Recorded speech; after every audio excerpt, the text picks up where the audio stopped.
আসসালামু আলাইকুম সুপ্রিয় দর্শক শ্রোতা, এখানে আপনারা যে পেশেন্টটা দেখতে পাচ্ছেন এনার যে ভাঙা দাঁত, এটা কম্পোজিট ফিলিং ম্যাটেরিয়াল দিয়ে ঠিক করা হয়েছে। আজকে আমি আপনাদের সাথে কম্পোজিট ফিলিং নিয়ে কয়েকটা কথা বলবো। আমরা এখন সবাই কিন্তু অনেক বেশি সৌন্দর্য সচেতন, এজন্য চাই যে আমাদের দাঁতের যে ফিলিং সেটাও যেন দেখতে অনেক সুন্দর হয়। আর কম্পোজিট ফিলিং ম্যাটেরিয়াল এটা কিন্তু ঠিক তেমনই একটা ম্যাটেরিয়াল।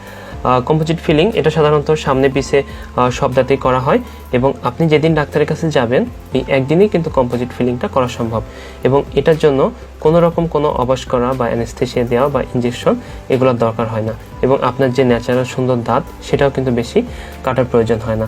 আর কম্পোজিট ফিলিং করতে খরচ কিন্তু তুলনামূলক অনেক কম, এবং এটার স্থায়িত্বকাল কিন্তু অনেক বেশি। আর এটার সবচেয়ে বড় যে সুবিধা সেটা হচ্ছে দেখতে সুন্দর, এবং পুরাটা আমাদের ন্যাচারাল স্বাভাবিক দাঁতের মতো। তো সুপ্রিয় দর্শক শ্রোতা, আপনাদের যদি এরকম সমস্যা থেকে থাকে তাহলে আপনারা কম্পোজিট ফিলিং করে আপনাদের দাঁতটা ঠিক করে নিতে পারেন।